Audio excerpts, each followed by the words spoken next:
Welcome to another vlog! Wow, dito naman tayo sa mga products nila ng mga kalamansi. Tingnan nyo guys, ang ganda oh, daming kalamansi. Kung pwede lang sanang pumitas, pipitas ako kasi hindi sa akin yan. Ano lang ako, nag-tour dito kasi bago lang ako dito sa Isabela. Ang ganda kasi oh. Ang ganda guys ng tanawin, daming mga kalamansi oh. Tingnan nyo. You want kalamansi or you want me? Ah! Ganun ba yun? Parang baliw na ako dito, char. Sa kaka-vlog na mag-isa. Samahan niyo naman ako, guys.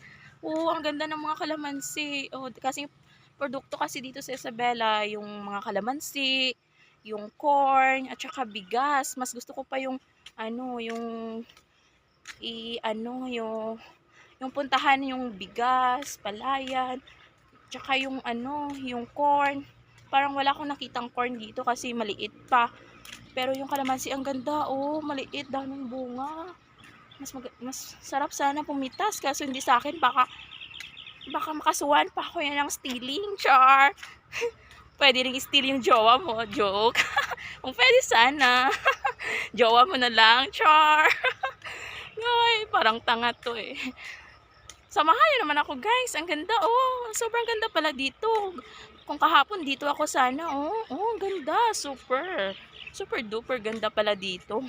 Parang probinsya din, no? Manila province kasi to eh, hindi Manila City. Pero may mga dito, may mga mall, SM, maraming mga negosyo dito. Kaya guys, pumunta ako dito kasi magsisimula kami mag-start ni tita ng negosyo. Yung kainan, grocery, tsaka yung mga damitan, at tsaka yung mga beauty products, at tsaka yung bigasan. Kasi ang ganda daw rito eh.